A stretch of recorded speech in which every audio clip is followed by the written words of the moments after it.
Students, চলে এসেছি তোমাদের সামনে আমার আজকের নতুন ভিডিও নিয়ে। আমার আজকের ভিডিওর বিষয় ISC 2025 যে বোর্ড এক্সাম তোমরা দিলে সেই এক্সাম পেপারের অর্থাৎ বাংলা পেপারের একটা আনসার ডিসকাশন। আজকের এই ভিডিওতেই তোমরা যদি প্রথম থেকে শেষ পর্যন্ত দেখো তাহলে রচনা থেকে শুরু করে একেবারে শেষ পর্যন্ত আমরা একটা ছোট সংক্ষিপ্ত ডিসকাশন তোমাদের সামনে দিচ্ছি। তাহলে তোমরা বুঝতে পারবে মোটামুটিভাবে তোমাদের পরীক্ষা কার কেমন হয়েছে বা কে কী ধরনের নম্বর পেতে চলেছ। আচ্ছা, প্রথম যে প্রশ্ন কোয়েশ্চেন নাম্বার 1, সেখানে তোমাদের 5টা ডাইরেক্ট রচনা আছে আর নাম্বার 6-এ 2টো মৌলিক গল্প রচনা আছে। প্রথম যে রচনাটা আছে সেখানে টাইম ট্রাভেল করে একমাত্র তুমি পৃথিবীতে ফিরেছ। এই রচনা কিন্তু তোমাদের 7 ইয়ার্সের যে রচনা এসেছিল সেই পাস্ট ইয়ার থেকে রচনা রিপিট হয়েছে। যারা পাস্ট ইয়ার ফলো করেছো, আমি কিন্তু পাস্ট ইয়ারে কি কি রচনা এসেছে সেটা নিয়েও তোমাদের সামনে একটা ভিডিও করেছিলাম। যারা সার্চ করে দেখেছো তারা নিশ্চয়ই জানো এটা কি। এই লাইনগুলো যেটা লিখে রচনাটা এসছে সেভাবে না, ওখানে ছিল তো মনে করো তুমি 100 বছর এগিয়ে গেছো। এখানে ঠিক ওই ধরনেরই ওই 100 বছর বলা হয়নি, তুমি 100 বছর পর লিখতেই পারো যে টাইম ট্রাভেল করে তুমি 100 বছর পর ফিরে এসেছো। এবার তোমার পৃথিবীর কি ধরনের পরিবর্তন তুমি লক্ষ্য করছো, তুমি যখন চলে গেছিলে সেই সময় তোমার পৃথিবীটা তুমি কিরকম দেখেছিলে এবং তোমার অভিজ্ঞতা তোমার তখন ভালো ছিল না এখন ভালো, বা কিরকম ভালো খারাপ সেগুলো তোমাকে বর্ণনা করতে হবে। যারা কাল্পনিক রচনা লিখতে ভালোবাসো, লিখতে পারো, তাদের জন্য অবশ্যই একটা ভালো চয়েস। নেক্সট নাম্বার, সর্বজনীন স্বাস্থ্যসেবা একটি মৌলিক মানবাধিকার হিসাবে বিবেচিত হওয়া উচিত। তোমার মতামত। এই যে স্বাস্থ্যসেবা যে হাসপাতাল ব্যবস্থা বা চিকিৎসার পরিষেবা, সেটা একেবারে নিচের তলার মানুষ থেকে উপর তলার মানুষ সকলের সমান অধিকার, সেটা নিয়েই তোমাকে লিখতে হবে। নাম্বার 3, উন্নয়নের নামে অরণ্য উজাড় করে ধ্বংস করা প্রয়োজন। আমরা সাধারণত এটার পক্ষেই কথা বলি, এখানে পক্ষে বা বিপক্ষে রচনাটা চাওয়া হয়েছে। ন্যাচারালি তোমরা সবাই বিপক্ষে কথা বলি, ধ্বংস করা প্রয়োজন। সেই বিপক্ষে তোমরা সবাই নিশ্চয়ই রচনাটা খুব ভালো করে লিখতে পারবে। তারপর হচ্ছে 4 নম্বর, আমাদের জীবনে জনসংখ্যা বৃদ্ধির চেয়ে পরিবেশ দূষণ অনেক বড় সমস্যা। এখানে এই রচনাটা যদি তোমরা লিখতে চাও তাহলে জনসংখ্যা বৃদ্ধির জন্য তোমাদের সমস্যা কি সেটা খুব সংক্ষিপ্ত করে লিখতে হবে। এবার ওই ফার্স্ট প্যারাগ্রাফে তোমাকে উল্লেখ করতে হবে এর থেকে বড় সমস্যা হচ্ছে কি না পরিবেশ দূষণ, আর এরপরে তোমাকে সেটা ব্যাখ্যা করতে হবে বিভিন্ন প্যারাগ্রাফ অনুযায়ী, কারণ কোন দূষণ তো বিভিন্ন রকমের হয়। কিন্তু সে সঙ্গে তোমাকে একেবারে যেটা উল্লেখ করতেই হবে সেটা হচ্ছে পরিবেশ দূষণটা শুধুমাত্র পরিবেশের বায়ু বা জল বা অন্যান্য কিছুর মধ্যে নয়, মানুষের মনের মধ্যে বা সমাজের মধ্যে যে দূষণটা এসেছে সেটাও কিন্তু তোমাকে উল্লেখ করতে হবে। আচ্ছা, এরপর আছে মৌলিক গল্প লিখন। মৌলিক গল্প লিখনে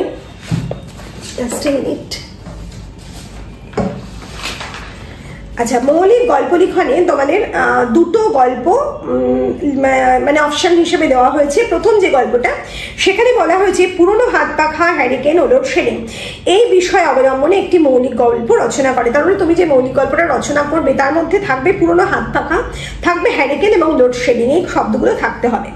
আচ্ছা, এরপরে বলেছে এমন একটি মৌলিক গল্প রচনা করো যার শিরোনাম হবে আনুগত্য। আন্ডার ব্র্যাকেট কিন্তু তার মিনিংটা দেওয়া হয়েছে, কাজে তোমাদের পক্ষে না লেখার কিচ্ছু নেই। পরের যে প্রশ্ন অর্থাৎ কোয়েশ্চেন নাম্বার 2, সেখানে তোমাদের কম্প্রিহেনশন পার্ট আছে। কম্প্রিহেনশন পার্টের প্রশ্ন কিন্তু খুব সহজ হয়েছে, ডাইরেক্ট প্রশ্ন, কোথাও কোনো সমস্যা থাকার কথা নয়। প্রথম যে প্রশ্নটা, শৈশবকালে কার কোন পাঠ রবীন্দ্রনাথের মনে গভীর প্রভাব বিস্তার করেছিল। একদম প্রথম পেজে আনসার আছে, পেজ নাম্বার 2, যেখানে পিতা মহর্ষি দেবেন্দ্রনাথ ঠাকুরের কাছ থেকে এখানে চলে যাওয়া পেজ নাম্বার 3-তে, যেখানে প্রভাব বিস্তার করেছিল এই পর্যন্ত হচ্ছে আনসার। নাম্বার 2, 1877 সালে রবীন্দ্রনাথ কার কোন গ্রন্থের সমালোচনা লিখতে গিয়ে কি লিখেছিলেন, এটা পেজ নাম্বার 3-তে আছে। রবীন্দ্রনাথ 1877 খ্রিস্টাব্দে মাত্র 16 বছর বয়সে ওখান থেকে একেবারে স্বাধীনভাবে চিন্তা করতেও শেখেন নাই এই পর্যন্ত। তারপরে হচ্ছে শেখার নাই। তারপর হচ্ছে তোতা পাখির শিক্ষাকে বর্জন করে রবীন্দ্রনাথ কোন শিক্ষার কথা সুপারিশ করেছিলেন, এটাও পেজ নাম্বার 3-তে আছে। রবীন্দ্রনাথ তোতা পাখির শিক্ষাকে বর্জন করে সুপারিশ করেছিলেন, ওখান থেকে শুরু করে জীবনের সঙ্গে জীবনের যোগই হলো শিক্ষা। এরপর নেক্সট প্রশ্ন হচ্ছে তৎকালীন প্রচলিত শিক্ষা ব্যবস্থাকে রবীন্দ্রনাথ আখ্যা দিয়েছিলেন কি বলে, কেরানিগিরি বলে। তারপরে প্রশ্ন, মাস্টার কিসের অংশ? মাস্টার অবশ্যই শিক্ষা ব্যবস্থার অংশ। তারপর শিক্ষার লক্ষ্য হওয়া উচিত শিক্ষার্থীর ব্যক্তিত্বের পরিপূর্ণ বিকাশ। নাম্বার 7, শিক্ষক হবেন শিক্ষার্থীর প্রকৃত পথ প্রদর্শক, অর্থাৎ অপশন নাম্বার বি। নেক্সট, শিক্ষকের কাজ কি? শিক্ষকের কাজ আনন্দের সঙ্গে অনন্যের ভালোবাসা দিয়ে শিক্ষার্থীর জীবন ভরিয়ে তোলা, অপশন নাম্বার ডি। 9 আছে, উদ্ধৃত রচনাংশটির নামকরণ হতে পারে, একেবারে বিয়েরটা দেবে রবীন্দ্রনাথের শিক্ষা চিন্তা। বুঝতেই পারছো A to Z যে প্যাসেজটা তোমরা পাচ্ছ সেখানে কিন্তু রবীন্দ্রনাথের শিক্ষার বিষয়কেই চিন্তা করে বিভিন্ন কথা বলেছেন। আচ্ছা, এরপর নিচের প্রশ্নগুলির উত্তর দাও। Question number 3, grammar part. Grammar পার্টে প্রত্যেকবার যেমনটা হয়, দুটো প্রশ্ন তোমাদের ডিরেক্ট হয় আর বাকি যে একটা প্রশ্ন সেটা তোমাদের এমসিকিউ আসে। এবার দেখা যাচ্ছে 7টা এমসিকিউ দেওয়া হয়েছে আর 3টে ডিরেক্ট প্রশ্ন দেওয়া হয়েছে। প্রথম প্রশ্ন, আমি চেষ্টা করায় সফল হয়েছি জটিল বাক্যে, তার মানে হচ্ছে যেহেতু আমি চেষ্টা করেছি সেহেতু সফল হয়েছি। নেক্সট, নির্মেঘ আকাশেও বৃষ্টি হচ্ছে, যৌগিক বাক্যে পরিণত করো। আকাশ নির্মেঘ তবুও বৃষ্টি হচ্ছে। কেউ যদি কিন্তু দিয়ে লিখে আসো তারটাও ঠিক, কেউ যদি তথাপি দিয়ে লিখে আসো তারটাও ঠিক। নেক্সট, গাছের নিচে ক্যাম্প চেয়ার পেতে বসা হয়েছে, কর্তৃবাচ্যে পরিণত করো। এটা গাছের নিচে ক্যাম্প চেয়ার পেতে বসেছি, কর্তৃবাচ্য ডাইরেক্ট একদম আনসার। এরপর পরের প্রশ্ন, কোয়েশ্চেন নাম্বার 4, সঠিক বানানটি বেছে নাও। আনসার অপশন নাম্বার বি, সান্ত্বনা, দন্তার নয় তয় বয়। নেক্সট হচ্ছে কোয়েশ্চেন নাম্বার 5, আমি না কিছু বলতে না পেরে ড্যাশ করে তাকিয়ে রইল, অপশন নাম্বার সি, ফ্যাল ফ্যাল। কোয়েশ্চেন নাম্বার 6, শুদ্ধ বাক্যটি বেছে নাও। আনসার নাম্বার বি, পরীক্ষায় পাশ করতে না পেরে ছেলেটি বাবা মার মুখে চুনকালি মাখিয়েছে। কোয়েশ্চেন নাম্বার 7, যা ভবিষ্যতে ঘটবে তাকে এক কথায় বলা হয় ভবিতব্য। অনেকে হয়তো লিখে এসেছো অবধারিত, কিন্তু অবধারিত হচ্ছে যা অবশ্যম্ভাবী, যেটা অবশ্যই ঘটবে। আচ্ছা, এরপর হচ্ছে তিনি ভয়ে কথা বলবেন না, বাক্যটিকে হ্যাঁ বাচক বাক্যে পরিণত করলে হবে তিনি ভয়ে চুপ রইলেন। নেক্সট, অমূল্য আমার নিজের হাতে গড়া। আনসার ডি, অমূল্যকে আমি নিজের হাতে গড়েছি।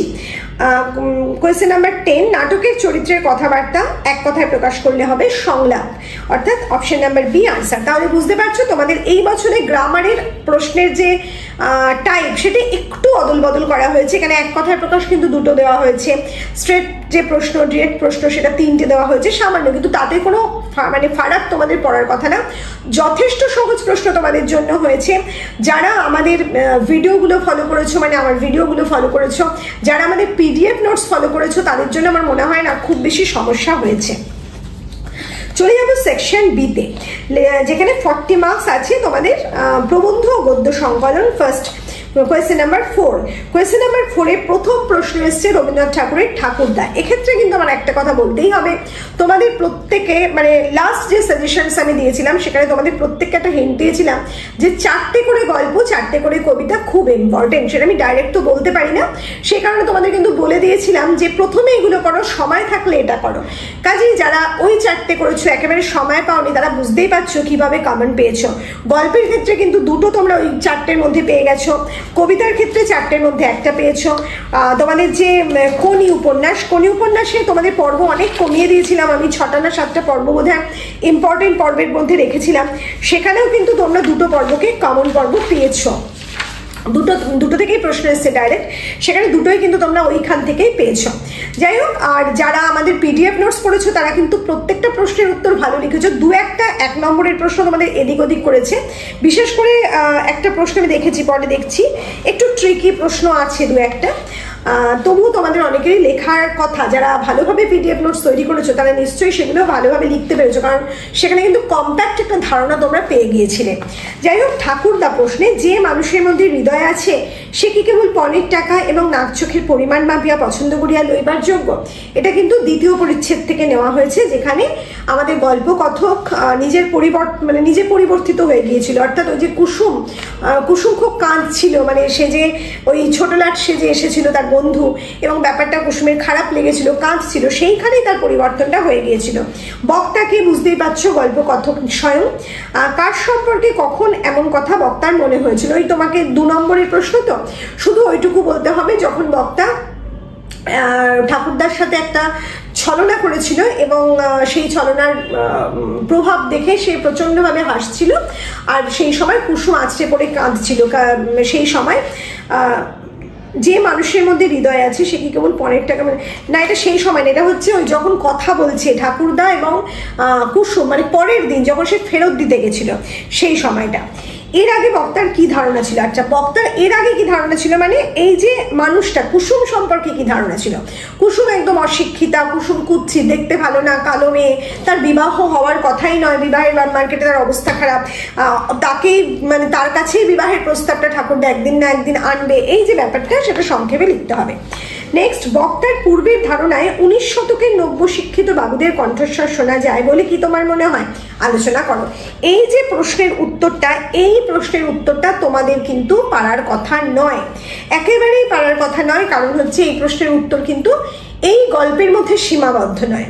এই প্রশ্নের উত্তর দিতে গেলে তোমাদের সেই নব্যশিক্ষিত বাবুদের প্রসঙ্গে জানতে হবে। সেই নব্যশিক্ষিত বাবুদের প্রসঙ্গ ঠাকুরদা গল্পে কিন্তু ধরা পড়ে না সেভাবে, কারণ গল্পকথককে আমরা কখনোই সেই নব্যশিক্ষিত যুবকদের মধ্যে ফেলতে পারি না। সেই নব্যশিক্ষিত যুবকের অনেক বৈশিষ্ট্য ছিল। তারা মদ্যপান করত, তারা গোমাংস ভক্ষণ করত, তারা যারা বড়রা ছিল মানে গুরুজন যারা ছিল তাদের খুব একটা শ্রদ্ধা ভক্তি করতো না। ব্রাহ্মণ সমাজে মানে ম্লেচ্ছদের যে একটা মানে ব্যাপার ছিল না, জাতপাতের যে ব্যাপারটা সেই সময় ছিল, তখন সেই সময় ব্রাহ্মণদের মানে তোয়াক্কা করতো না, ব্রাহ্মণদের সঙ্গে বিভিন্নভাবে খারাপ কথা বলতো, তাদের গায়ে ছাদ থেকে সেই হাড়, মাংসের হাড় ছুঁড়ে দিত, এইসব কাজ কিন্তু তারা করতো। আর তারা ছিল অত্যন্ত অহংকারী এবং অত্যন্ত জেদি। কোনো কিছু দেখলে তারা যেটা বিশ্বাস করতো সেই বিশ্বাসটাকেই তারা বদ্ধমূল ধারণা করে বসতো। এখানে আমরা যে ব্যক্তিকে পাচ্ছি মানে যে গল্পকথক, সে কিন্তু সেই তৎকালীন নব্য বাবু সম্প্রদায়ের মাত্র দুটো লক্ষণ পেয়েছে। এক হচ্ছে অহংকারী, অহংকার পোষণ করে সে তার নিজের এই যে বাবা সম্পর্কে বা নিজের সম্পর্কে। আর হচ্ছে কি না, তার মধ্যে প্রখর জেদ ছিল কি না, সে এই যে ঠাকুরদা তার এই ব্যাপারটা সহ্য করতে পারতো না, সে ভেঙে দেবে তার এই অহংকার, কিন্তু কখনোই সে ভেঙে দেয়নি। তার মধ্যে যতই হোক শেষ পর্যন্ত কিন্তু সে ব্যাপারটা চেষ্টা করেছে রুখতে, এবং তার যে কৌতুক যে ঘটনাটা সেটা তার বাবু সম্প্রদায়ের স্বভাব বলা যায় না, তার একটা ছেলে মানুষই বলা যায়, যেটা তিনি নিজেও পরবর্তীকালে উপলব্ধি করতে পেরেছিলেন। কাজে এই প্রশ্নটা আমি মনে করি তোমাদের দেওয়ার কথা নয়, তবু দেওয়া হয়েছে। যারা প্রশ্নটা অ্যাটেম্প্ট করেছো যদি এভাবে লিখতে না পারো তাহলে কিন্তু মার্কসটা খুব একটা ভালো পাবে না, শুধু 5 মার্কসের ক্ষেত্রে। আচ্ছা, এরপর চলে যাবো কোয়েশ্চেন নাম্বার 5, যেখানে বলা হচ্ছে দুশ্মনরা আমারই চাইতে দিলে না তাগো কাছে। প্রথম প্রশ্ন, এখানে আমারে ও তাগো বলতে কাদের বোঝানো হয়েছে?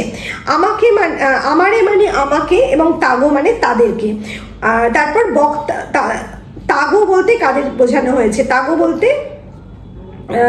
আমাকে বলতে ওই মাঝির কথা বোঝানো হয়েছে, এবং তাগো বলতে ওই মাঝির ছেলে মেয়ে এবং স্ত্রীর কথা বোঝানো হয়েছে। বক্তা কাদের কাছে কেন যেতে চেয়েছিলেন? বক্তা তার স্ত্রী ছেলে মেয়ের কাছে যেতে চেয়েছিলেন কারণ কি, ওই যে 144 ধারা বা রায়ট বেঁধেছিল, মানে চারদিকে হিন্দু মুসলমানের লড়াই বেঁধেছিল, সেই সময় কোনো একটা কারণে সে ঘর ছেড়েছিল, এবং এবার পরের দিন ঈদ আছে, তার কাছে তাদের জামা কাপড় আছে, তাছাড়া তারা তার জন্য চিন্তা করছে এবং তারা আদৌ বেঁচে আছে কিনা সেই মাঝির কাছে একটা সংশয়, কারণ যদি হিন্দুরা তাদের ঘরদোর পুড়িয়ে দিয়ে থাকে, তাদের উপর কোনো হানিকর প্রভাব পড়ে থাকে, সেই কারণে তার মনের মধ্যে খুব চিন্তা, সেই কারণেই তার কাছে যাওয়া প্রয়োজন। বক্তা কেন তাদের দুশ্মন বলেছে? তাদের দুশ্মন বলেছে এটা বলা উচিত ছিল না, কারণ তাদেরই তো দুশ্মন বলেনি, দুশ্মন কাদের বলেছে বলা উচিত ছিল, প্রশ্নটা হওয়া উচিত ছিল। যাই হোক, কেন তাদের দুশ্মন বলেছে? বক্তা দুশ্মন বলেছে কিন্তু সেই ইংরেজ সরকার এবং উচ্চতলার রাজনৈতিক নেতাদের। তারপর প্রশ্ন হচ্ছে বক্তার শেষ পর্যন্ত পরিণতি কি হয়েছিল? বক্তার শেষ পর্যন্ত পরিণতি কি হয়েছিল জানো? যে মারা গিয়েছিল পুলিশের গুলিতে। বক্তার এই পরিণতির জন্য তুমি কাকে দায়ী করবে? বক্তার এই পরিণতির জন্য আমরা অবশ্যই রাজনৈতিক পরিস্থিতিকে দায়ী করব, ইংরেজ সরকারকে দায়ী করব এবং তৎকালীন রাজনৈতিক নেতাদের দায়ী করব, কারণ তাদের মিলিত যে চক্রান্ত, সেই চক্রান্তের শিকার হয়েছিল সমাজের নিম্নতলার মানুষেরা। সেটাই তোমাকে বুঝিয়ে লিখতে হবে 5 মার্কসের মতো করে। তারপর কোয়েশ্চেন নাম্বার 6, এই রেকর্ডকে কেউ ভেঙে নিশ্চিহ্ন করতে পারেনি, কেউ পারবে না। প্রথম প্রশ্ন, রেকর্ড শব্দের অর্থ কি? প্রথমত, রেকর্ড শব্দকে আমরা বিভিন্ন অর্থে ব্যবহার করে থাকি, নথি, প্রমাণ, দলিল, বিভিন্ন শব্দে, কিন্তু এই গল্পের রেকর্ড বলতে তৎকালীন সময়ে এক রকমের গ্রামোফোন ব্যবহার করা হতো, কলের গান যাকে বলা হতো। সেই কলের গানে ব্যবহার করার জন্য গোল চাকতি মতো একটা জিনিস ছিল, তাতে আবার শব্দ খোদাই করা থাকতো, তাকেই বোঝানো হয়েছে। রেকর্ডটি কোথা, এই এতটাই লিখতে হবে কারণ এখানে কিন্তু 2 মার্কস আছে, এটা বলে দেওয়া হয়নি। 10 মার্কসের মধ্যে একটা প্রশ্ন ছুড়ে দেওয়া হয়েছে। রেকর্ডটি কোথা থেকে কত দাম দিয়ে গল্পকথক কিনেছিলেন? এটা তোমাদের বইই আছে, 6 আনা না কত দাম দিয়ে তিনি এনেছিলেন আর গল্পকথক কিনেছিলেন। কোথা থেকে সেটাও তোমরা জানো, চোরাবাজার বা সেকেন্ড হ্যান্ড মার্কেট। রেকর্ডটিতে আসলে কি ছিল? রেকর্ডটিতে সেই পুরনো মুক্তিযোদ্ধাদের গান ছিল, সেই যে হিটলারের আমলে, সেটা বলবে। এই রেকর্ডকে কেউ ভেঙে নিশ্চিহ্ন করতে পারেনি, কেউ পারবে না। কথাটি কেন বলা হয়েছে? কথাটা কে বলেছে ফার্স্ট বলবে, কেন বলেছে, কে বলেছে মানে করুণা, গল্পকথকের যিনি স্ত্রী। আর কেন কথাটা বলা হয়েছে? সত্য প্রতিবাদ, সত্য যে প্রতিবাদ, সেই প্রতিবাদকে কোনোদিন ধ্বংস করা যায় না। সত্য এবং সাহসী প্রতিবাদ, তাকে ধ্বংস করা যায় না। সেই প্রতিবাদ একদিন না একদিন জয়ী হবে, সেই কারণেই এই কথা বলা হয়েছে। সেই রেকর্ডের সুর বক্তাও তার স্বামীর চেনা মনে হলেও কেন ঠিক মতো বুঝতে পারেননি বলে তুমি মনে করো? একটা লাইন তোমাদের গল্পের মধ্যেই আছে, আসলে এটি আমাদের রক্তের ভেতরে ছিল কিন্তু ঘুমিয়েছিল।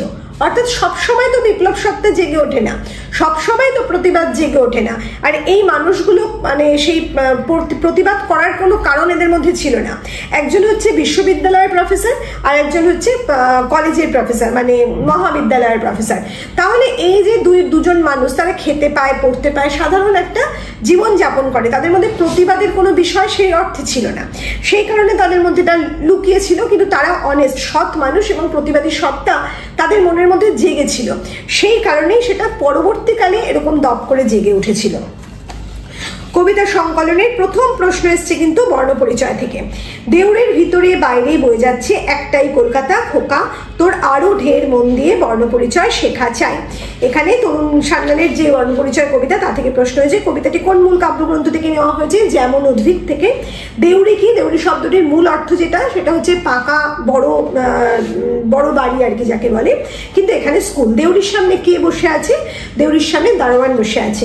খোকাকে কোন দায়িত্ব নিতে হবে? খোকাকে সমাজ পরিবর্তনের দায়িত্ব নিতে হবে। দেউড়ির ভিতরে বাইরে বয়ে যাচ্ছে একটাই কলকাতা, অথচ সেখানে রয়ে গেছে এক বিরাট তফাৎ। কোথায় এই তফাৎ রয়েছে বলে তোমার মনে হয়? তোমাকে প্রথমে কবিতার নিরিখে সামান্য ঘটনাটা বলতে হবে, মানে যে দুই শ্রেণীর মানুষ, মানে দুই পরিবর্তন যে লক্ষ্য করেছে। একটা বড় লোকের স্কুল, একটা বর্ণ পরিচয়, ছেঁড়া প্যান্ট, মানে ওই ছবিটা তোমাকে ফার্স্ট বলতে হবে, অত বর্ণনা করে নয়, কিন্তু 2 থেকে 3 লাইনের মধ্যে। এরপর তোমাকে বলতে হবে তফাৎটা কেন রয়েছে, অর্থাৎ এই তফাতের যে কোথায় রয়েছে, কেন না, তফাৎটা কোথায় কোথায় রয়েছে, তাদের খাদ্যে, বস্ত্রে, বাসস্থানে, তাদের শিক্ষায়, সমস্ত কিছুতেই তফাৎ রয়েছে কিন্তু। আচ্ছা, এরপর কুয়াশার মধ্যে এক শিশু যায় ভোরের স্কুলে। এটা যদি নির্বাসন দাও থেকে নেওয়া হয়েছে, সুনীল গঙ্গোপাধ্যায়, বুঝতেই পারছো। কবিতাটি কোন কাব্যগ্রন্থ থেকে নেওয়া হয়েছে? আমার স্বপ্ন কাব্যগ্রন্থ থেকে নেওয়া হয়েছে।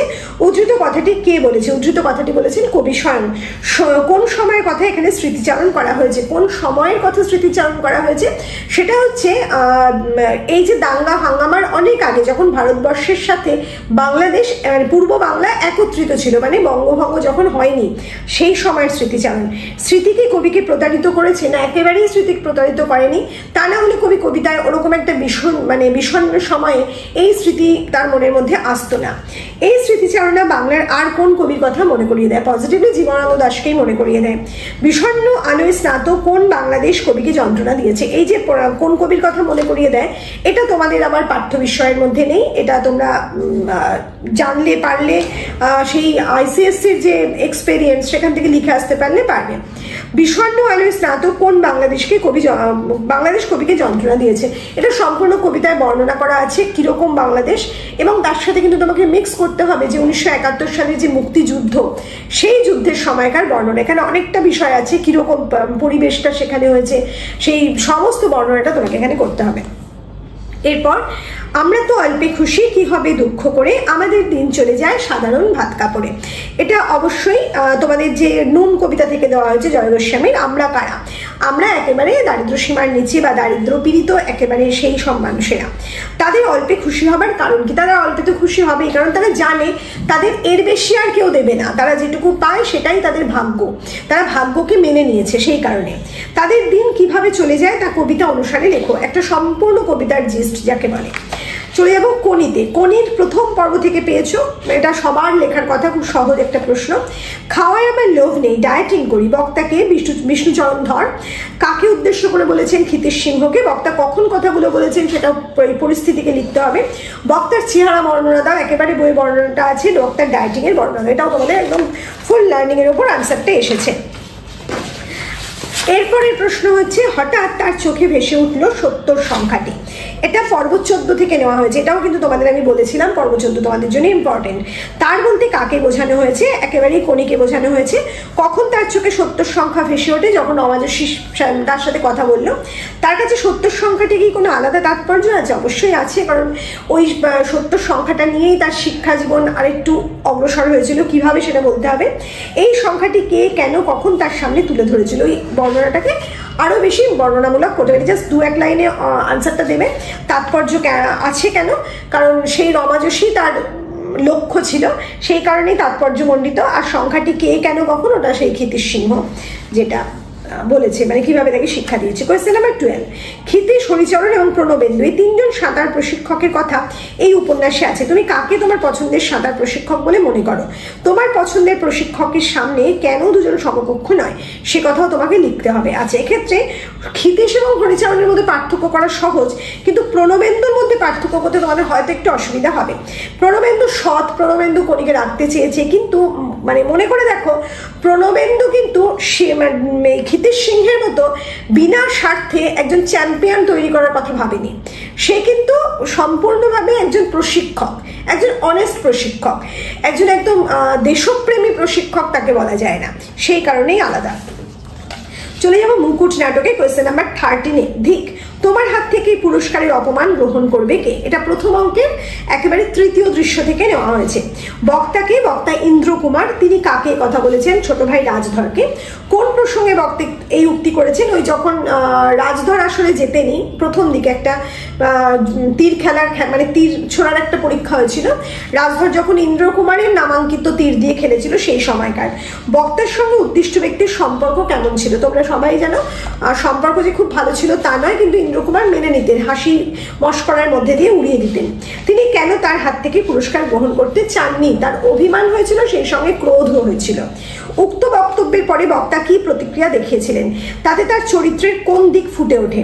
আচ্ছা, উক্ত বক্তব্যের পরে সে ওটা ফেলে দিয়েছিল ছুঁড়ে, চরিত্রের কোন দিকটি, মানে অত্যন্ত রাগী, সে বদমেজাজি, সেই দিকটা ফুটে ওঠে।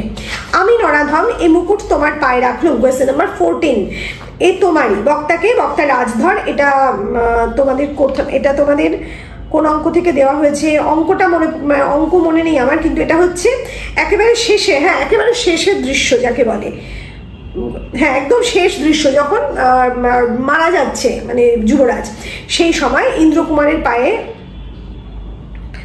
তখন সেই সময় যুবরাজের পায়ে রাখার কথা বলা হয়েছে।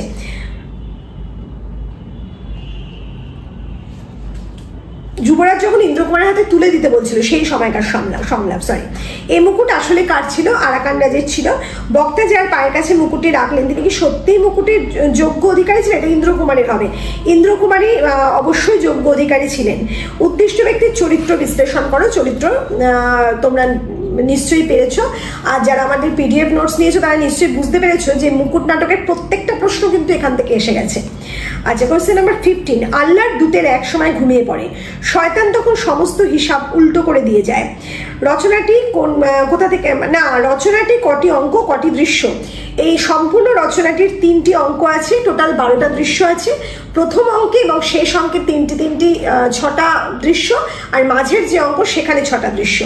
কে কাকে কথা বলেছে? ঈশা খাঁ ইন্দ্রকুমারকে বলেছে। বক্তা উদ্দিষ্ট ব্যক্তির পরিচয় দাও। ঈশা খাঁকে, ইন্দ্রকুমারকে। ইন্দ্রকুমার না, ইন্দ্রকুমার নাম ছিল না,